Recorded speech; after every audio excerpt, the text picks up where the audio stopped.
Good morning. KP college की online class में आप सभी का स्वागत है। आज हम होम साइंस के 4th चैप्टर रक्त परिवहन तंत्र के बारे में पढ़ने जा रहे हैं। अभी तक हमने हृदय की बनावट और हृदय के प्रकारों के हृदय के जो कार्य करने के तरीके के बारे में पढ़ा था। आज हम हृदय के जो कक्ष हैं यानी कि हृदय कितने भागों में बटा हुआ है उसके बारे में पढ़ेंगे। जैसे कि हमने कल पढ़ा था कि हृदय के जो 4 भाग पाए जाते हैं यानी कि दाएं और बाएं। जो दायां भाग है वो भी अपने 2 भागों में और बटा हुआ रहता है, दायां आलिंद और दायां नीले। दूसरा जो होता है इसका बायां भाग जो होता है बायां आलिंद और बायां नीले। सबसे पहले हमने पढ़ा था कि हृदय जो है, हृदय की बनावट के बारे में हमने पढ़ा था कि हृदय जो एक मांसल प्रकृति का होता है यानी कि मांसल होता है, तिकोना रूप लिए हुए होता है और इसका जो भीतरी भाग होता है यानी कि आंतरिक भाग जो हम देखें इसका हृदय का, वो थोड़ा सा खोखला रहता है। इसका आंतरिक भाग एक अनुदैर्ध्य विभाजक भित्ति है यानी कि जो इसका आंतरिक भाग है वो अनुदैर्ध्य विभाजक भित्ति यानी कि वो भित्ति के माध्यम से बटा हुआ रहता है। इसके जो 4 भागों में बटा हुआ रहता है। पहला भाग इसका हो जाएगा दायां आलिंद।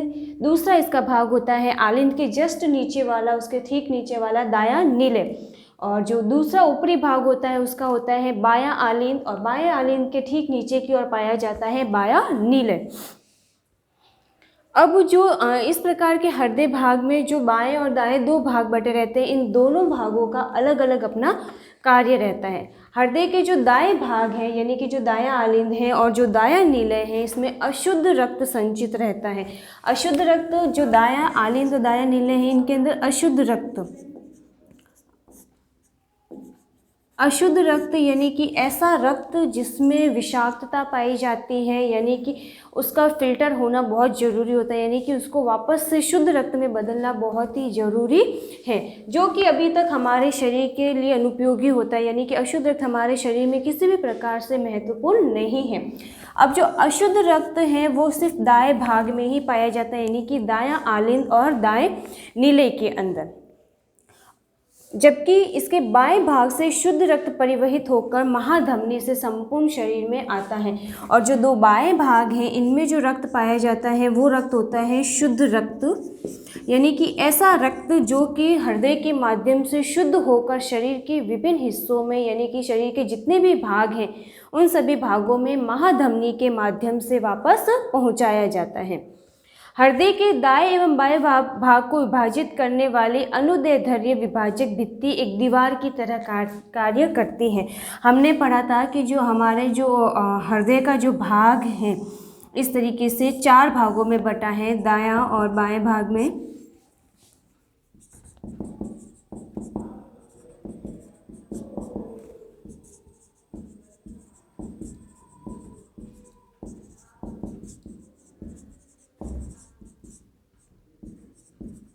ऊपरी भाग जो रह जाएंगे आलिंद और जो नीचे के भाग हैं वो रह जाएंगे नीले यानी कि बायां आलिंद बायां नीले, दायां आलिंद और दायां नीले। अब इनके बीच में जो अनुदैर्ध्य भित्ति पाई जाती है जिसकी वजह से ये 4 भागों में बटे रहते हैं। दाएं भाग का अशुद्ध रक्त बाएं भाग के शुद्ध रक्त से नहीं मिलता है यानी कि जो दाएं भाग में अशुद्ध रक्त है वो कभी भी बाएं भाग के शुद्ध रक्त से नहीं मिल पाता है, क्योंकि इनके बीच में जो ये भित्ति पाई जाती है ये एक दीवार की तरह कार्य करती है यानी कि इनके बीच में किसी भी प्रकार के होने वाले संपर्क या आदान प्रदान की क्रिया को रोकती है यानी कि इधर का रक्त कभी भी इधर और इधर से दाएं भाग में या बाएं भाग में एक दूसरे के अंदर हस्तांतरित नहीं हो सकता है। दोनों भाग 2 स्वतंत्र कक्ष बने हुए रहते हैं यानी कि जो बायां भाग है और जो दायां भाग है ये अपने आप में एक स्वतंत्र कक्ष की तरह होते हैं। इनके बीच में किसी भी प्रकार का कोई भी लेन देन नहीं रहता है। हृदय का दायां एवं बायां भाग दोनों ही भाग पुनः एक अनुप्रस्थ विभाजक भित्ति के द्वारा 2 भागों में बटे रहते हैं। दाएं और बाएं भाग आपस में जो दायां आलिंद है बायां आलिंद है एक अनुदैर्ध्य भित्ति द्वारा बटे रहते हैं। वापस ये बायां और जो दायां आलिंद है ये वापस 2 भागों में बटा रहता है। इस प्रकार से ये जो कि नीले बन जाते हैं यानी कि ये 4 कक्षों के रूप में पाया जाता है यानी कि एक ऊपरी भाग से बटा रहता है और एक ये बीच के भाग से बटा रहता है। तथा एक ऊपर की ओर और एक नीचे की ओर का कक्ष बन जाता है इनके बीच में। इस प्रकार मिलाकर हृदय के कुल 4 कक्ष पाए जाते हैं, बायां आलिंद, दायां आलिंद, बायां नीले और दायां नीले। इस तरह से ये 4 कक्ष पाए जाते हैं। हृदय के दाईं तरफ के ऊपर वाला प्रकोष्ठ दायां आलिंद है, यानी कि दाईं ओर पाया जाने वाला भाग दायां आलिंद और बाईं ओर पाया जाने वाला ऊपरी भाग बायां आलिंद है। और जो ठीक दायां आलिंद के नीचे वापस दायां नीले पाया जाता है और बायां आलिंद के ठीक नीचे बायां नीले पाया जाता है। यानी कि इनके बीच में भी जो ये आलिंद नीले हैं, इन दोनों के बीच में भी कपाट पाए जाते हैं। जो दायां आलिंद है इनके बीच में त्रिदल कपाट पाया जाता है, क्योंकि इनके बीच में 3 छिद्र पाए जाते हैं, यानी कि ये त्रिदल कपाट भी इसको हम कह सकते हैं, या फिर इसको ऑरिकुलो वेंटिकुलर कपाट के द्वारा भी हम संबोधित कर सकते हैं, यानी कि ऑरिकुलो वेंटिकुलर नाम से भी हम इसको बुला सकते हैं। इनमें रक्त केवल आलिंद नीले की ओर ही बढ़ता है, यानी कि आलिंद से रक्त जो है सीधा नीले की ओर जाएगा और नीले से पुनः रक्त जो है वो आलिंद की ओर प्रवाहित नहीं हो पाता है, क्योंकि इनके बीच जो कपाट की संरचना है, यानी कि जो त्रिदल कपाट है, इसकी संरचना इस प्रकार बनी रहती है कि जो आलिंद से जो रक्त है वो सिर्फ नीले के अंदर पहुंचाया जा सकता है, लेकिन नीले से पुनः वो रक्त हमेशा आलिंद की ओर नहीं जाता है। वो हमेशा रक्त शिराओं के माध्यम से शरीर के विभिन्न हिस्सों में पहुंचा दिया जाता है।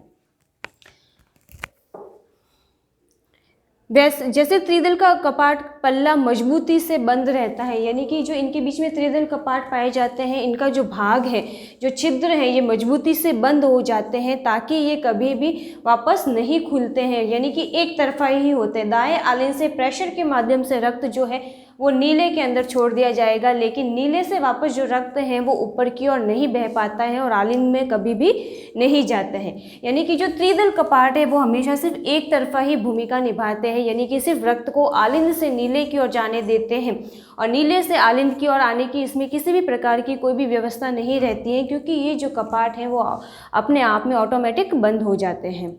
हृदय का बायां भाग दो भागों में एक अनुप्रस्थ विभाजक भित्ति द्वारा बटा है, यानी कि जो बायां भाग भी है वो भी वापस 2 भागों में बटा है, बायां आलिंद और बायां नीले। इनके मध्य भी जो रक्त का आदान प्रदान का कार्य किया जाता है।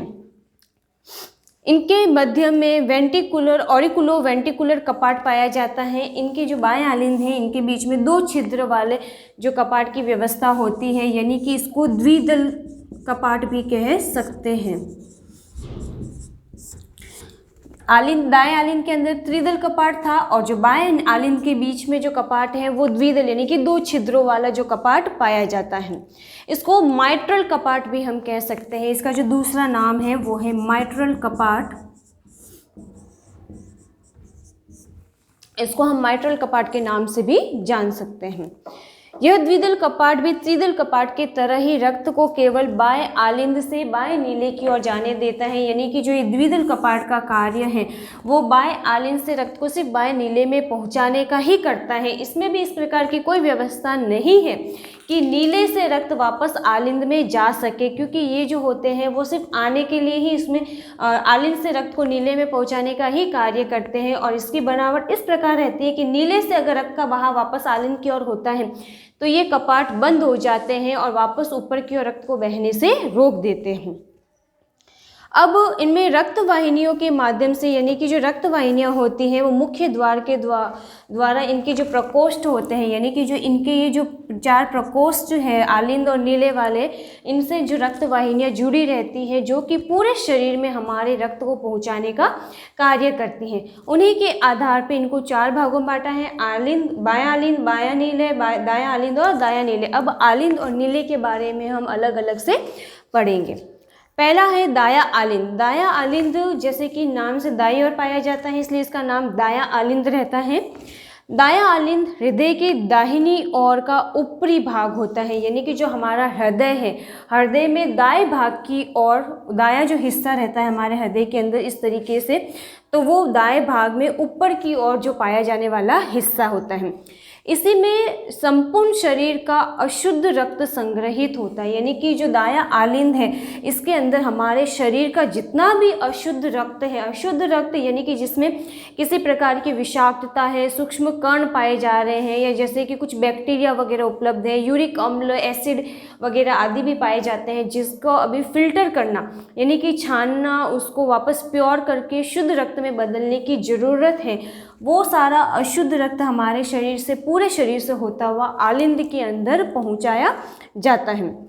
संपूर्ण शरीर का अशुद्ध रक्त शिराओं द्वारा हमारे शरीर से लाया जाता है। हमारे शरीर में हमने शिराओं और धमनियों की जो संरचना पढ़ी थी उसमें पढ़ा था कि जो शिराएं होती हैं, जो शिराएं हैं, मान लीजिए शिराएं हैं, ये शिराएं आगे जाकर शिरिकाओं में बदल जाती है। ये मान लीजिए शिरा है, ये शिरिका हो गई, और ये शिरिकाएं वापस महीन महीन धागों के रूप में बदलकर केशिकाओं में बदल जाती है। यानी कि जो अगर कहा जाए कि संपूर्ण शरीर का अशुद्ध रक्त है शिरा के माध्यम से लाकर शिरिकाएं के द्वारा वापस केशिकाओं के माध्यम से हमारे जो दाएं आलिंद हैं उनके अंदर लाकर छोड़ दिया जाता है। यानी कि जो शिराएं हैं वो शिरिकाओं और केशिकाओं से मिलकर एक वृहत शिरा यानी कि बहुत बड़ी शिरा का रूप बनाती है। शरीर के निचले भाग से शुद्ध रक्त लाने वाली सभी शिराएं एक दूसरे से बड़ी मात्रा में शिरा का बनाती है। यानी कि हमारा जो शरीर है उसमें छोटी छोटी शिरिकाएं हैं, केशिकाएं हैं, वो आपस में मिलती हैं और मिलने के बाद में एक बड़ी शिरा का निर्माण करती हैं। और जो बड़ी शिरा होती है वो शरीर के निचले भागों से, यानी कि जो हमारा धड़ है, हृदय के नीचे वाले हिस्से से, यानी कि धड़ वाले हिस्से, जो नीचे का धड़ के नीचे वाले हिस्से, पैरों वगैरह के माध्यम से जहाँ पे भी अशुद्ध रक्त पाया जाता है वो लाकर हमारे दाएं आलिंद के अंदर छोड़ दिया जाता है। और जो ये अशुद्ध रक्त लाने वाली जैसे कि जो शिरा है उसको हम निम्न शिरा या फिर अधो महाशिरा के नाम से जान सकते हैं। यानी कि इसको जो अशुद्ध रक्त लाने वाली हमारे शरीर के निचले वाले हिस्से से जो अशुद्ध रक्त लाने वाली जो शिराएं हैं उसको अधो महाशिरा के नाम से जाना जाता है। हमारे शरीर के ऊपरी हिस्सों से जो रक्त लाया जाता है वो उदर्व महाशिरा के द्वारा लाया जाता है। स्वयं हृदय से विकार युक्त रक्त लाने वाली हार्दिक शिराएं भी आलिंद में प्रवेश करने से पूर्व वृहत शिरा में आकर मिल जाती हैं। यानी कि हृदय से जो विकार युक्त जो रक्त लाया जा रहा है वो शिराएं भी जो है वो सीधी हमारे हृदय में पहुंचने से पहले, यानी कि आलिंद में पहुंचने से पहले वृहत शिरा के अंदर आकर मिल जाती हैं। इसी प्रकार दाएं आलिंद में शरीर के सभी भागों से अशुद्ध रक्त जो है वो उदर्व महाशिरा और निम्न महाशिरा के माध्यम से लाया जाता है। उदर्व यानी कि हमारे शरीर का ऊपरी जो हिस्सा है उसके माध्यम से हम देख सकते हैं, यानी कि शरीर के ऊपरी हिस्सों से, शरीर के ऊपरी भाग से अशुद्ध रक्त लाने वाली शिरा।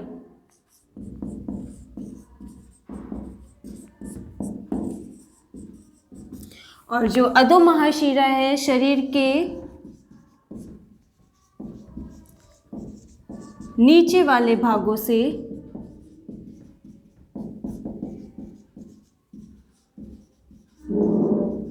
अशुद्ध रक्त लाती हैं। यानी कि अधो महाशिरा नीचे वाले हिस्सों से अशुद्ध रक्त लाके दाएं आलिंद में छोड़ती है, और उदर्व महाशिरा है जो शरीर के ऊपरी हिस्सों से जो अशुद्ध रक्त है वो लाकर दाएं आलिंद के अंदर छोड़ती है। और जो भी ये सारा जो रक्त अशुद्ध रक्त लाया जाता है वो बड़ी वृहत शिरा के माध्यम से दाएं आलिंद के अंदर पहुँचाया जाता है।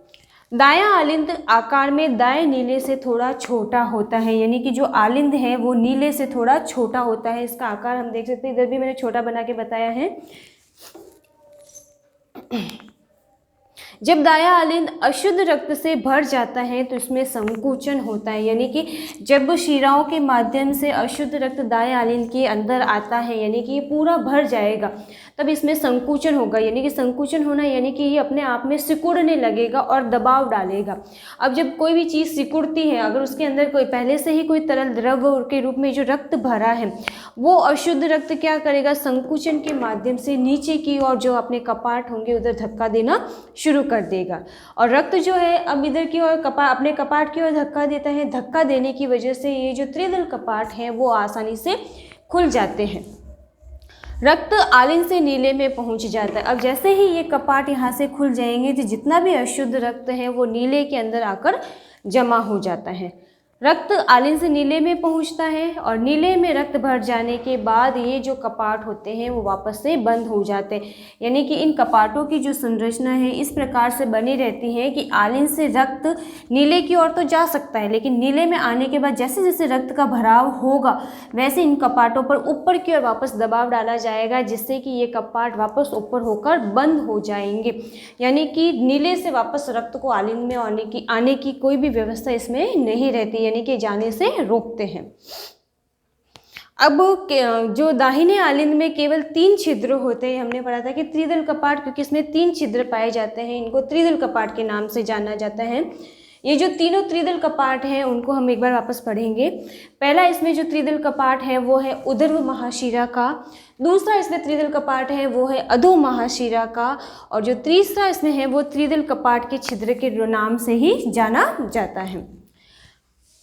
फिर आते हैं हम दाएं नीले की और अभी तक हमने पढ़ा दायां आलिंद, अब हम पढ़ेंगे दायां नीले। दायां नीले हृदय के दाहिने भाग का नीचा हिस्सा होता है, निचला हिस्सा है, यानी कि जो हमारा हृदय है वो हमारा हृदय हमने पढ़ा था कि हमारे शरीर में ऊपर की ओर जो बाईं ओर पाया जाता है और थोड़ा सा दाईं ओर फेफड़ों के अंदर की ओर होता है, पीछे की ओर जो थोड़ा सा दाईं ओर झुका रहता है। अब जो दायां हिस्सा आलिंद है वो हमारे जो दाएं भाग की ओर झुका है, जिसमें निचला हिस्सा जो रहता है वो नीले का रहता है। इसकी दीवार आलिंद की अपेक्षा मोटी और मजबूत रहती है। आलिंद का कार्य तो सिर्फ जो शरीर का अशुद्ध रक्त है वो वहाँ पर जमा करना है, लेकिन जो नीले है, नीले के अंदर रक्त जो आलिंद से नीले के अंदर जब आता है तो बहुत ही तेज़ धक्के के माध्यम से और दबाव के माध्यम से आता है। तो ऐसी स्थिति में जो नीले की जो दीवारें हैं, यानी कि नीले की जो भित्ति हम कहें वो मोटी होती हैं और मजबूत रहती हैं, ताकि जो रक्त का जो दबाव जो नीले की ओर बढ़ता है वो उसको आसानी से सहन कर पाती हैं और उसको आसानी से अपने में जमा करके रख पाती हैं। क्योंकि इसी आलिंद से अधिक श्रम के माध्यम से जो रक्त होता है वो नीले फुफ्फुसीय धमनी में आगे की ओर पंप किया जाता है। यानी कि जब रक्त नीले के अंदर आता है तो नीले फुफ्फुसीय जो धमनी होती है, धमनी का कार्य होता है शुद्ध रक्त को ले जाना। यानी कि जब दाएं आलिंद से नीले के अंदर अशुद्ध रक्त आता है तो नीले में उसका शुद्धिकरण हो जाता है और वहाँ से फुफ्फुसीय धमनी के माध्यम से फुफ्फुसीय धमनी के माध्यम से रक्त को वापस पंप करते हुए, यानी कि धक्के के साथ में आगे की ओर ले जाया जाता है।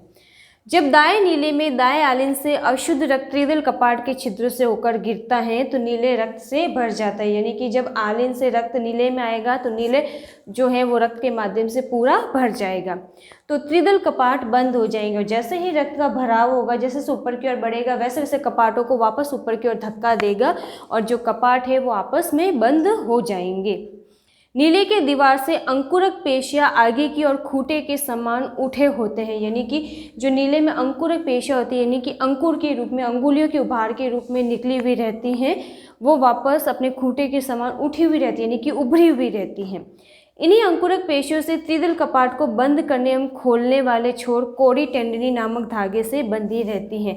यानी कि जो यहाँ पर कपाट को खोलने और बंद करने का जो कार्य होता है वो टेंडिनी के माध्यम से होता है, जो कि पतले से धागे से जैसे संरचना के माध्यम से बंधी रहती हैं। जैसे ही दबाव ऊपर से आता है तो वो धक्का लगता है और टेंडिनी जो होती है वो नीचे हो जाती है, और जैसे ही रक्त नीले में भरता है तो वापस नीले के माध्यम से उस टेंडिनी पर धक्का लगाया जाता है, जिससे कि वो त्रिदल कपाट को बंद कर देती है। दूसरे ही क्षण दायां नीले के संकुचन से होने से रक्त को बाहर निकलने के लिए धक्का मिलता है। यानी कि जब नीले में वापस रक्त भरने के बाद संकुचन होता है, रक्त को बाहर निकलने के लिए धक्का लगने लगता है, और जो नीले के अंदर फुफ्फुसीय धमनी पाई जाती हैं उसमें से होता हुआ रक्त आगे की ओर बहना शुरू हो जाता है। सभी धमनियों में से फुफ्फुसी धमनी ही एक ऐसी धमनी है जिससे अशुद्ध रक्त प्रवाहित होता है। यानी कि जो फुफ्फुसी धमनी है वो अपने जो अशुद्ध रक्त को प्रवाहित करने का कार्य करती है। यानी कि हमारे शरीर में जितनी भी धमनियाँ पाई जाती हैं उनमें सिर्फ एक यही फुफ्फुसी धमनी है जो कि अशुद्ध रक्त को हमारे फेफड़ों में ले जाकर वहाँ पर फिल्टर करवाने का कार्य करती है, जिससे अशुद्ध रक्त प्रवाहित होता है। और शेष सभी जितनी भी धमनियाँ और हमारे शरीर में है वो सभी शुद्ध रक्त को ले जाने का कार्य करती हैं।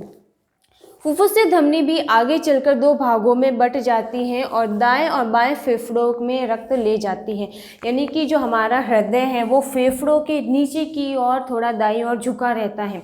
अब जैसे ही नीले के अंदर अशुद्ध रक्त आया वहाँ से दबाव के माध्यम से रक्त फुफ्फुसी धमनी में पहुँचा।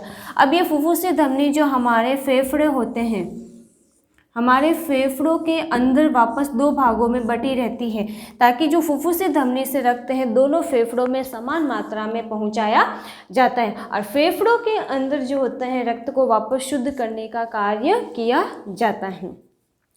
जैसे ही नीले का संकुचन होता है रक्त फुफ्फुसी धमनी में चला जाता है और रक्त के धमनी में जाते ही धमनी के जो मुख के कपाट बंद हो जाते हैं। यानी कि जैसे ही रक्त फुफ्फुसी धमनी में पहुंचा उसके पश्चात ये धमनी अपने कपाट बंद कर देती ताकि फुफ्फुसी धमनी का जो रक्त है वापस नीले के अंदर वापस प्रवाहित ना हो।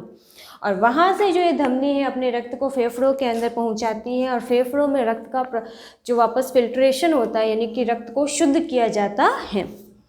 अब हम पढ़ेंगे बाएं आलिंद के बारे में। अभी तक हमने जो पढ़ा उसमें देखा कि दाएं आलिंद में अशुद्ध रक्त जो होता है उदर महाशिरा अधो महाशिरा के माध्यम से आलिंद में लाया जाता है। आलिंद के अंदर 3 कपाट होते हैं, त्रिदल कपाट के नाम से जाना जाता है, जिसके माध्यम से अशुद्ध रक्त नीले के अंदर प्रवाहित होता है।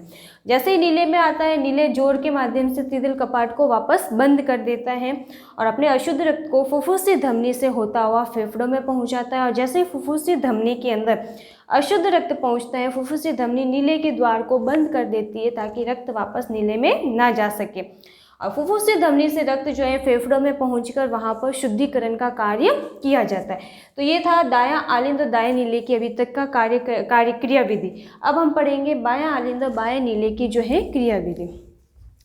बायां आलिंद हृदय के बाएं भाग का ऊपरी हिस्सा है, यानी कि जो हमारा हृदय है मुट्ठी के समान होता है, इतना ही छोटा है, थोड़ा सा दाईं ओर झुका है। जो दाएं आल के जो 2 हिस्से थे वो थे दाएं आलिंद और दाएं नीले। अब जो ऊपर की और उधर की हिस्सा रहता है वो बायां आलिंद और बायां नीले रहता है। हृदय के बाएं भाग का ऊपरी हिस्सा बायां आलिंद कहलाता है। बायां आलिंद दाएं आलिंद से सटा रहता है, यानी कि जो बायां आलिंद है दाएं आलिंद से बिल्कुल सटा हुआ रहता है, यानी कि एक दूसरे से जुड़े रहते हैं। इसकी भित्ति दाएं आलिंद की अपेक्षा कुछ मोटी होती है, यानी कि जो बायां आलिंद है ये दाएं आलिंद की अपेक्षा थोड़ा मोटा होता है, यानी कि जो इसका जो बाहरी भित्ति है जो इसका सुरक्षा का आवरण बना रही है ये थोड़ी मोटी रहती है दाएं आलिंद की अपेक्षा। इसकी भी जो इसमें फुफ्फुसीय शिराओं से शुद्ध रक्त लाकर उड़ेले जाते हैं, यानी कि जो बायां आलिंद है इसमें जो शुद्ध रक्त पहुंचता है वो पहुंचता है फुफ्फुसीय शिराओं के माध्यम से।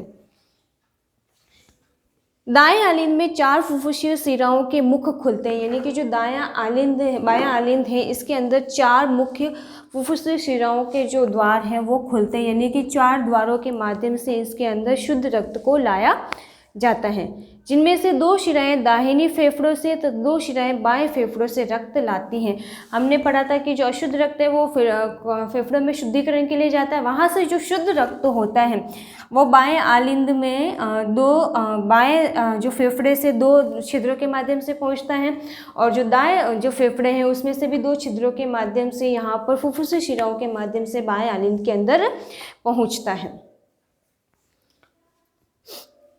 फुफ्फुसीय धमनी की तरह फुफ्फुसीय शिराएं भी अपवाद हैं जो फेफड़ों से शुद्ध ऑक्सीजनीकृत चमकता हुआ सूखे लाल रंग के रक्त को लाती हैं, यानी कि जो फुफ्फुसीय धमनी है इसका कार्य सिर्फ अशुद्ध रक्त को ले जाना, लेकिन जो फुफ्फुसीय शिरा है इसका प्रमुख कार्य है शुद्ध रक्त को लाना, यानी कि जो शुद्ध रक्त होगा वो चमक लिए हुए होगा, गहरे रंग का होगा और तेज गंध वाला होता है। जो फुफ्फुसीय शिराएं हैं वो फेफड़ों से 4 छिद्रों के माध्यम से बाएं आलिंद में खुलती हैं। दाएं फेफड़े से 2 छिद्र और बाएं फेफड़ों से 2 छिद्रों के माध्यम से आती हैं। बाएं आलिंद में रक्त भर जाने के उपरांत आलिंद में संकुचन होता है। जैसा कि दाएं आलिंद में हमने पढ़ा था कि दाएं आलिंद में रक्त आने पर संकुचन होता है, वैसे ही बाएं आलिंद में भी जब रक्त पूरी तरीके से फुफ्फुसीय शिराओं से आता है, भर जाता है बाएं आलिंद, तब ये भी संकुचन करने लगता है, यानी कि ये अपने आप में सिकुड़ने लगता है, फैलने लगता है, वापस सिकुड़ता है और दबाव डालता है। दबाव डालेगा तो उसकी वजह से क्या होगा, रक्त को वापस नीचे की ओर प्रेशर पड़ेगा और नीचे के जो द्विदल कपाट है आलिंद और नीले के बीच में, बाएं आलिंद और बाएं नीले के बीच में, वो द्विदल कपाट जो होते हैं वो खुल जाते हैं। जैसे ही द्विदल कपाट खुलता है, रक्त बाएं नीले में पहुंच जाता है। क्योंकि बाएं आलिंद से रक्त फुफ्फुसीय शिराओं में लौटकर नहीं आ सकते हैं, क्योंकि शिराओं में भी एक तरफा अर्धचंद्राकार कपाट पाए जाते हैं। अब जो बायां आलिंद और बाएं नीले के बीच में जो कपाट है, उनकी व्यवस्था भी दाएं आलिंद की समान ही होती है, कपाटों के समान ही है। जैसे ही रक्त बाएं आलिंद से बाएं नीले में पहुंचा, वापस नीले के माध्यम से रक्त के द्वारा धक्का लगाया जाता है द्विदल कपाट को, और जो ये कपाट है वापस ऊपर की ओर होकर बंद हो जाते हैं, जिससे कि जो नीले का जो शुद्ध रक्त है, बाएं नीले का जो शुद्ध रक्त है, वो बाएं आलिंद के अंदर वापस प्रवेश नहीं कर पाता है। रक्त को आलिंद से भरते ही कपाट बंद हो जाते हैं, रक्त को विपरीत दिशा में जाने से रोकते हैं, यानी कि जैसे ही नीचे की ओर आया, वापस नीचे से ऊपर की ओर रक्त का बहाव नहीं हो पाता है। आलिंद के संकुचन से जैसे ही रक्त बाएं नीले में पहुंचता है और यह रक्त से भर जाता है, द्विदल कपाट स्वतः ही बंद हो जाते हैं, यानी कि इन कपाटों के स्वतः ही बंद और खुलने की जो क्रियाविधि है वो चलती रहती है। रक्त वापस जिसकी वजह से आलिंद में नहीं लौट पाता है। अब हम पढ़ेंगे बाएं नीले के बारे में। हृदय के बाईं ओर का निचला हिस्सा बायां नीले कहलाते हैं, यानी कि जो हृदय का बायां भाग है, उसका जो बायां निचला हिस्सा है उसको बाएं नीले के नाम से जाना जाता है। यह हृदय के सभी प्रकोष्ठों में से बड़ा प्रकोष्ठ है, यानी कि जो बायां नीले है ये हृदय के सभी प्रकोष्ठों में से, यानी कि चारों भागों से सबसे बड़ा जो भाग होता है वो बायां नीले का होता है। इसकी भित्तियाँ सबसे अधिक मोटी होती है। बाएं नीले की जो भित्ति है, यानी कि जो बाहरी आवरण है जो वो सबसे अधिक मोटी होती हैं। यह शरीर के सभी भागों में शुद्ध रक्त भेजने का कार्य करती हैं, यानी कि शरीर के सभी हिस्सों में जो शुद्ध रक्त को पहुंचाने का कार्य है वो बाएं नीले का रहता है। इसकी दीवार स्नायु की बनी होती है। बाएं आलिंद व बाएं नीले के बीच में एक द्विदल कपाट होता है। त्रिदल कपाट की तरह ही इसके कपिर्दिकाएँ भी कॉन्डिटेंडिनी नामक धागे के द्वारा, अंकुरक द्वारा जुड़ी रहती हैं, यानी कि जो बायां आलिंद और बाएं नीले के बीच के जो कपाट है वो भी टेंडी कॉन्डिनी के द्वारा जो होते हैं, धागे के समान जो पतली संरचना के माध्यम से जुड़े रहते हैं, उनके साथ ये जुड़ी रहती है। जैसे वो रक्त आया, जो धक्का नीले से वापस आलिंद की ओर लगता है, जिसकी वजह से वो कपाट बंद हो जाते हैं और रक्त को आलिंद की ओर बहने से वापस रोकते हैं। बाएं आलिंद से जब रक्त बाएं नीले में प्रवेश करता है तो रक्त पुनः बाएं आलिंद से लौटकर नहीं जा पाता, यानी कि आलिंद से एक बार रक्त जो नीले के अंदर प्रवेश कर गया, चाहे दायां आलिंद हो चाहे बायां आलिंद हो, वो नीले में रक्त पहुंचाने के बाद में कभी भी नीले से वापस रक्त को आलिंदों की ओर नहीं पहुंचाते हैं, क्योंकि इनमें कपाटों की व्यवस्था एक तरफा ही रहती है, जो सिर्फ रक्त को नीले की ओर प्रवाहित करने का ही कार्य करती है। बाएं नीले के संकुचन से रक्त में धक्का लगता है, जिससे महाधमनी के कपाट खुल जाते हैं और शुद्ध रक्त महाधमनी में प्रवाहित होने लगता है, यानी कि जो नीले हैं बायां नीले, उसमें महाधमनी के कपाट जो होते हैं वो जुड़े रहते हैं। अब महाधमनी का जो कपाट है वो खुल जाता है, रक्त जो नीले से वापस महाधमनी में पहुंचता है, और यही महाधमनी जैसे ही रक्त को नीले से ग्रहण करती है, अपने कपाटों को नीले और महाधमनी के बीच के जो कपाट हैं उनको बंद कर देती है, ताकि अपने धमनी में आया हुआ जो रक्त है वापस नीले की ओर प्रवाहित नहीं हो पाता है। रक्त को केवल महाधमनी में ही जाने के पश्चात, नीले में से रक्त जो है वो धमनी में आने के पश्चात उसको शरीर के विभिन्न हिस्सों में जहाँ पे भी इसकी आवश्यकता होती है वहाँ पहुँचा दिया जाता है। इस प्रकार बायां नीले में एक ही छिद्र महाधमनी का होता है, इसी की तरह दाएं नीले में भी केवल एक ही छिद्र फुफ्फुसीय धमनी का होता है, यानी कि शुद्ध रक्त और अशुद्ध रक्त को नीले में से ले जाने के लिए दाएं नीले में फुफ्फुसीय धमनी और बाएं नीले में शुद्ध रक्त ले जाने के लिए महाधमनी का ही एक एक छिद्र पाया जाता है।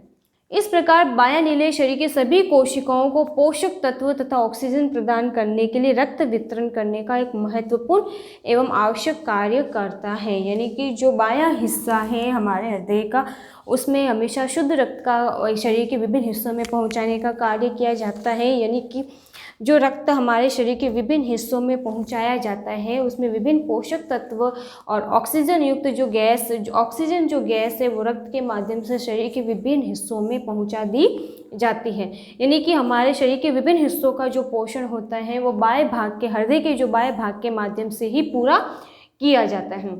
तो आज अभी तक हमने पढ़ा हृदय के 4 प्रकोष्ठ, 4 यानी कि बायां आलिंद, बायां नीले, दायां आलिंद और दायां नीले, इनके कार्यों के बारे में पढ़ा।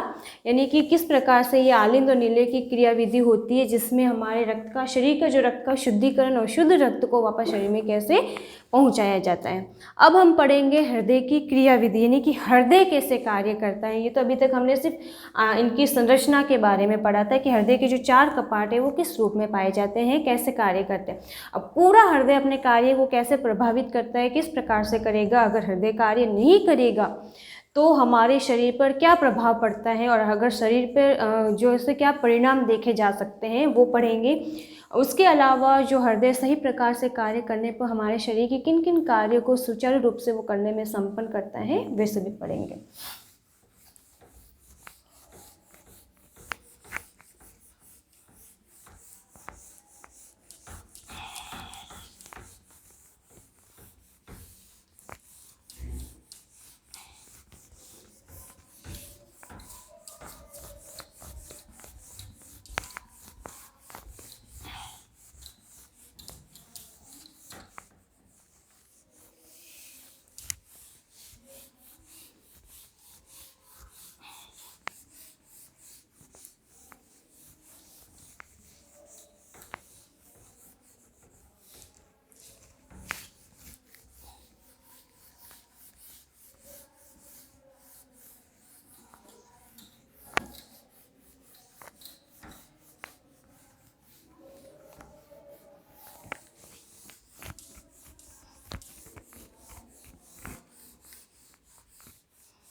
वैसे अगर हृदय को हमारे शरीर की मोटर कहा जाए, यानी कि जैसे मोटर कार्य नहीं करती है तो जैसे पानी का बहाव नहीं हो पाता है, अगर पानी का बहाव नहीं हो पाने की वजह से जैसे पानी आगे नहीं पहुंच पाता है, वैसे ही अगर रक्त अपना, जो हृदय अपना कार्य सही प्रकार से नहीं करेगा, यानी कि पंप का कार्य है, रक्त फिल्टर रक्त को शरीर के हिस्सों में पहुंचाने का कार्य है, अगर ये सब नहीं करेगा तो उसी स्थिति में क्या हो जाएगा, हमारे जो शरीर का जो जीवन है, हमारा जो जीवन है वो पूरी तरीके से नष्ट हो जाएगा, यानी कि व्यक्ति की मृत्यु हो सकती है।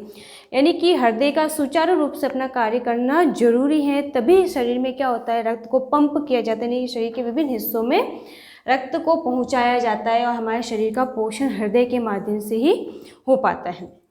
अब जो है हम पढ़ेंगे हृदय की क्रियाविधि।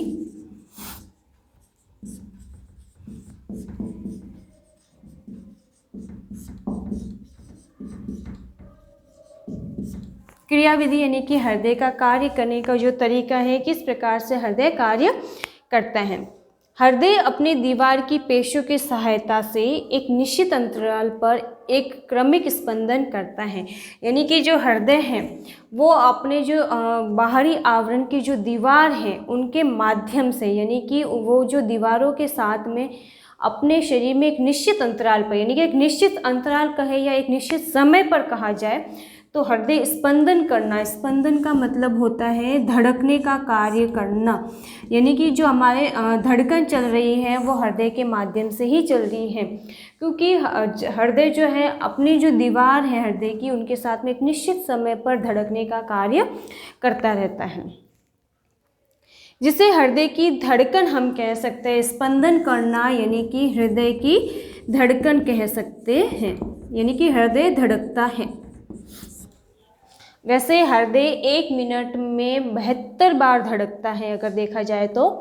इन्हीं धड़कनों की वजह से रक्त विभिन्न धमनियों में पंप होता है, यानी कि जैसे ही धड़कता है हृदय धड़केगा तो धड़कने की वजह से क्या होगा, रक्त को पंप किया जाएगा, रक्त को पंप करना यानी कि शरीर में पहुंचाया जाता है। जैसे ही हृदय अपना धड़कने का कार्य करता है तो उसकी वजह से जो रक्त है वो हमारे शरीर के विभिन्न हिस्सों के अंदर पहुंचा दिया जाता है। हृदय के दाहिने आलिंद में साइनो ऑरिक्यूलर नोड होता है। यह इसी गुंडी या नोड को गति निर्धारक कहते हैं, यानी कि जो हमारा दायां आलिंद है, हमने पढ़ा था जो दायां आलिंद है, दाएं आलिंद के अंदर जो एक कुंडी लगी रहती है जो कि हमारे जो धड़कन को निश्चित अंतराल पर धड़कने के लिए ज़रूरी होती है, यानी कि उसकी गति को निर्धारित करती है। हृदय 1 मिनट में कितनी बार धड़केगा, उस गति का निर्धारण जो है दाएं आलिंद की उस गुंडी के माध्यम से ही किया जाता है। मस्तिष्क के पश्च भाग में मेडुला ऑब्लांगाटा होता है जो कि हृदय की गति का नियमन केंद्र है, यानी कि जो मस्तिष्क का जो हमारा मस्तिष्क जो हमारे सर में पीछे की ओर पाया जाता है, उस मस्तिष्क के जो इधर वाले पीछे वाले जो हिस्से में है हमारे मस्तिष्क के, वहाँ पर मेडुला ऑब्लांगाटा पाया जाता है जो कि हमारे हृदय की जो गति है उसको नियमित बनाता है, यानी कि नियमन केंद्र, यानी कि उसको नियमित रूप से बनाए रखने का केंद्र बिंदु होता है। इसी के माध्यम से जो हृदय की गति है वो नियमित रूप से अपना कार्य कर पाती है।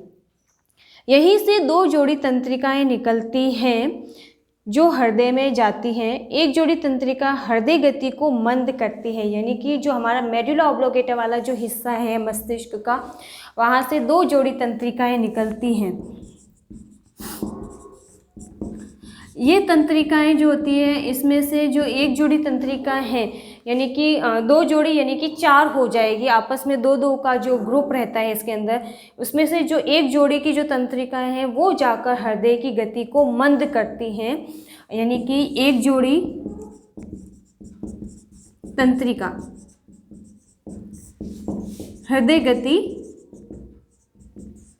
मंद करना, यानी कि निश्चित रूप से चलने देती है। और कई बार ऐसी स्थिति उत्पन्न हो जाती है कि हम बहुत तेज़ी से भाग रहे हैं या डर जाते हैं या बस एकदम डराने वाली स्थिति में, तो उस समय क्या होता है हमारे जो हृदय की धड़कन है वो बढ़ जाती है, यानी कि जो एक जोड़ी तंत्रिकाएं होती हैं वो एक जोड़ी तंत्रिका जो है दूसरी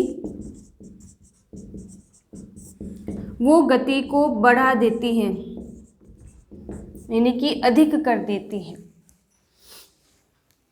हृदय की एक जोड़ी तंत्रिका हृदय की गति को मंद करती है और जो एक जोड़ी तंत्रिका है वो हृदय की गति को बढ़ा देती है, यानी कि मंद करने वाली जो तंत्रिका है उसे हम निरोधक तंत्रिका भी कह सकते हैं। निरोधक यानी कि रोकने वाली, हृदय गति को बहुत तीव्र होने से रोकने वाली।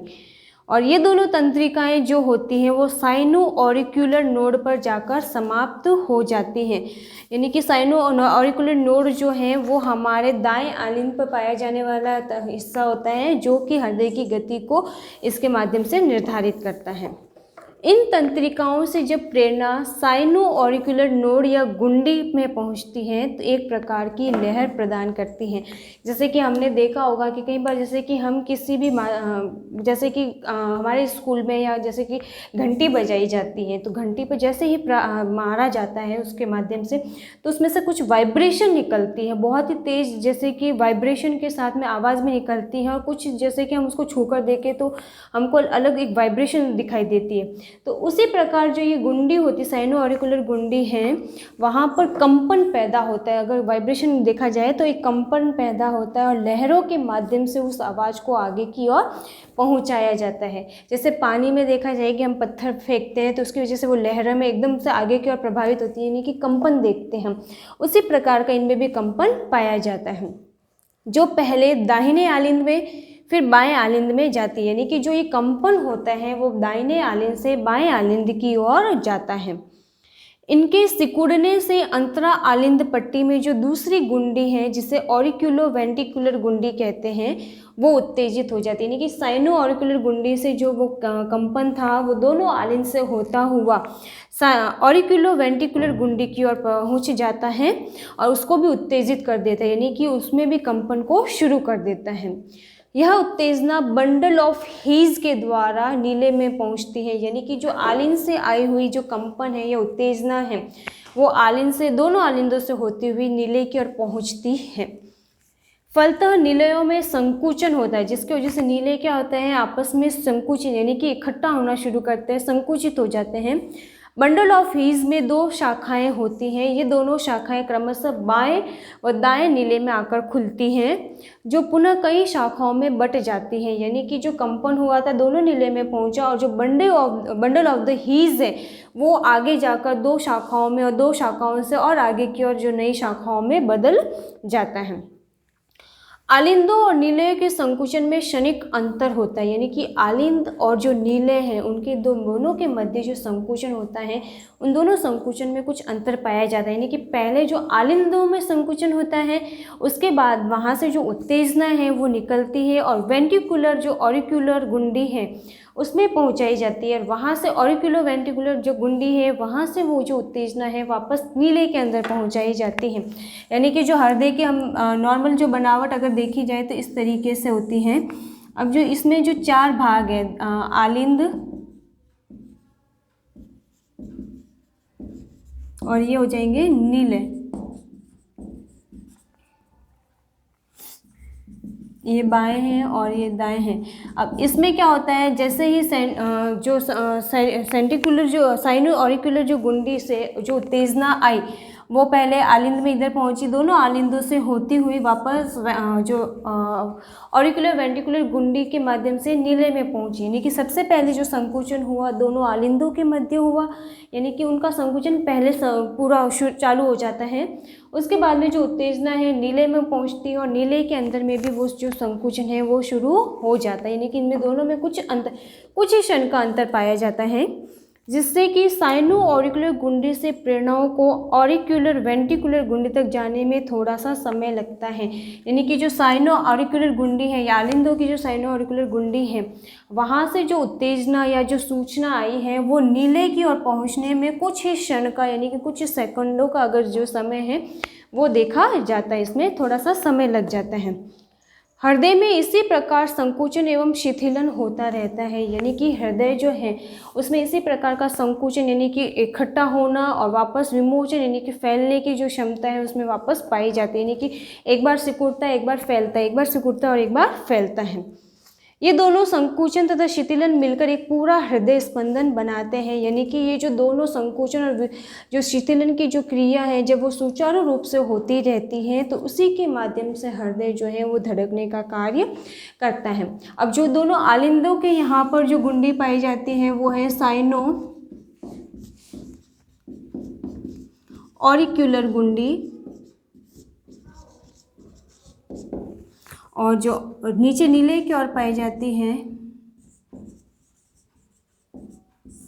ऑरिक्यूलर वेंट्रिकुलर गुंडी। अब जो सूचना जो संवेदना थी जो सूचना थी आलिंदों से होती हुई यानी कि साइनो ऑरिकुलर गुंडी से घूमती हुई वो वहाँ पर नीले की और ऑरिकुलर वेंट्रिकुलर गुंडी तक पहुँचती है, तो उसमें थोड़ा सा समय का डिफरेंस भी रहता है और दोनों ही के मध्य में संकुचन विमोचन की जो क्रिया पाई जाती है उसी के माध्यम से जो हृदय है अपना कार्य पूर्ण रूप से कर पाता है। यानी कि हृदय जो अपना कार्य है धड़कने का वो पूरा कर पाता है। तो ये तो थी हृदय की क्रियाविधि। अब हम पढ़ेंगे रक्त वाहिनियाँ, यानी कि जो रक्त वाहिनियाँ हैं वो कितने भागों में बटी हुई हैं और रक्त वाहिनियों का अपना क्या कार्य रहता है।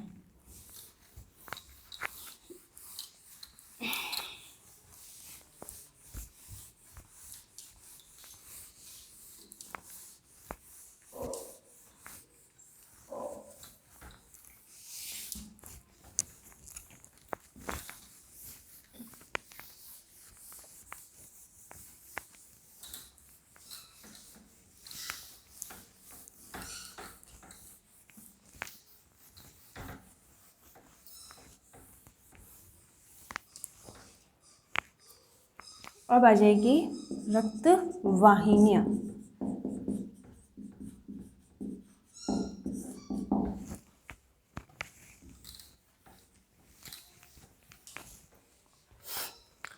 रक्त वाहिनियाँ जैसे हमने पहला पढ़ा था, रक्त वाहिनी यानी कि रक्त को वाहन करने वाली, यानी कि वाहन का कार्य होता है एक स्थान से दूसरे स्थान की ओर गति करते हैं। वैसे ही रक्त को जो एक स्थान से दूसरे स्थान तक ले जाने वाली जो नलिकाएं होती हैं उनको हम रक्त वाहिनियाँ कहते हैं।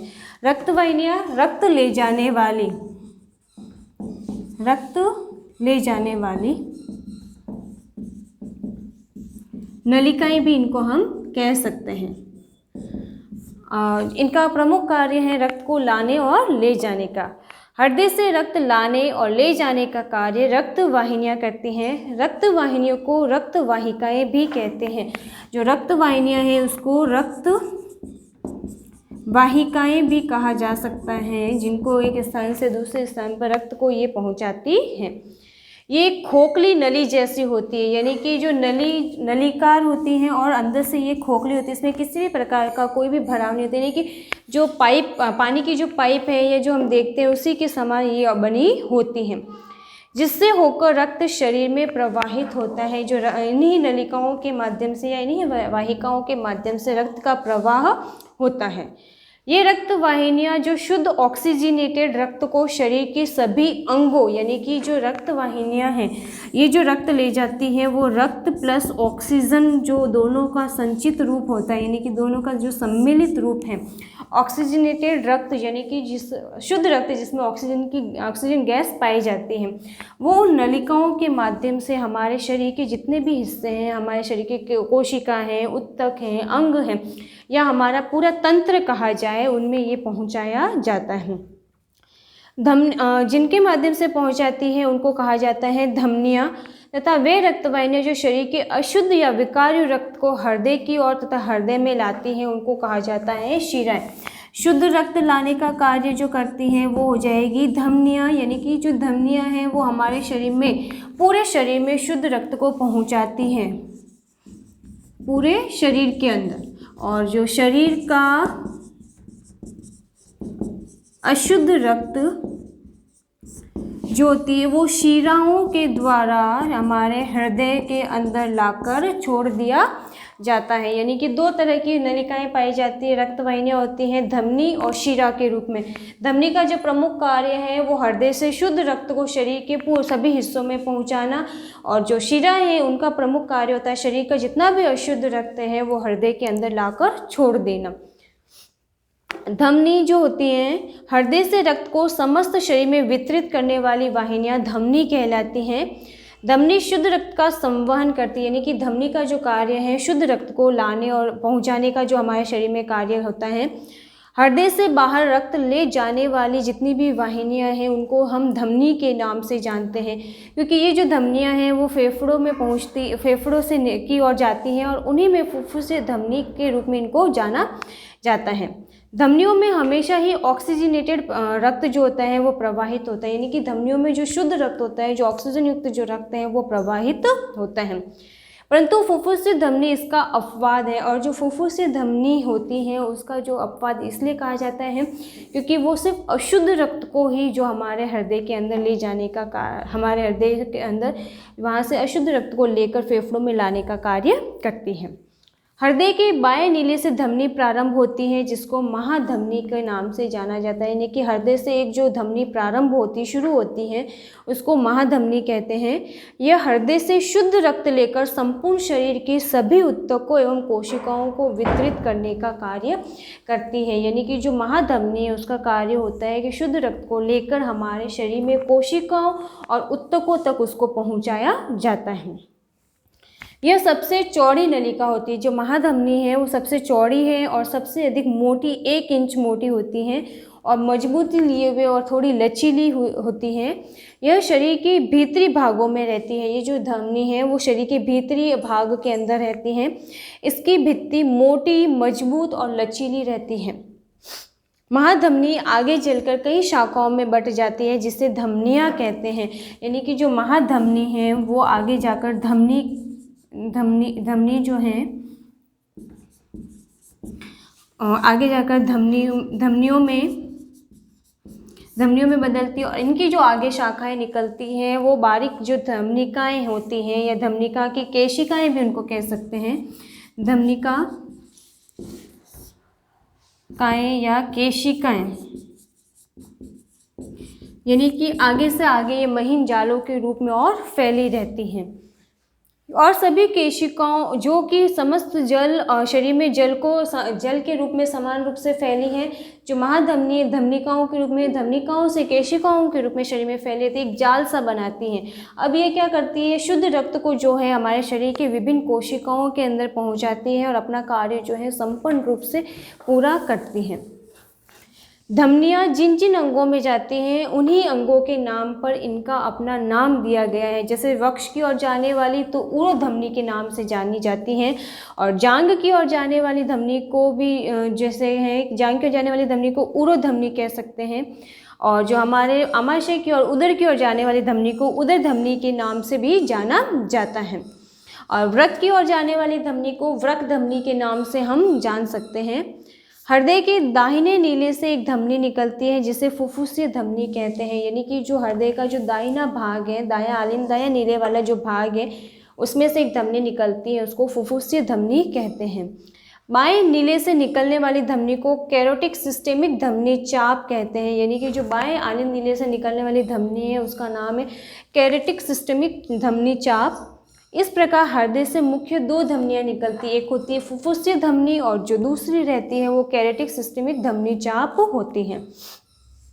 पल्मोनरी धमनी या फिर फुफ्फुसीय धमनी, इस धमनी द्वारा अशुद्ध रक्त फेफड़ों में शुद्ध करने हेतु लाया जाता है। हमने जब पढ़ा था हृदय की जो संरचना पढ़ी थी उसमें हमने जो दाएं भाग से निकलने वाली जो धमनी थी, यानी कि दाएं नीले से जो निकलने वाली धमनी थी, फुफ्फुसीय धमनी यानी कि पल्मोनरी जो धमनी है, ये अपना कार्य क्या करती हैं कि जो अशुद्ध रक्त हैं वो हृदय से ले जाकर फेफड़ों में शुद्ध होने के लिए छोड़ देती है। इसका जो प्रमुख कार्य है वो अशुद्ध रक्त को शुद्ध करने के लिए छोड़ना है।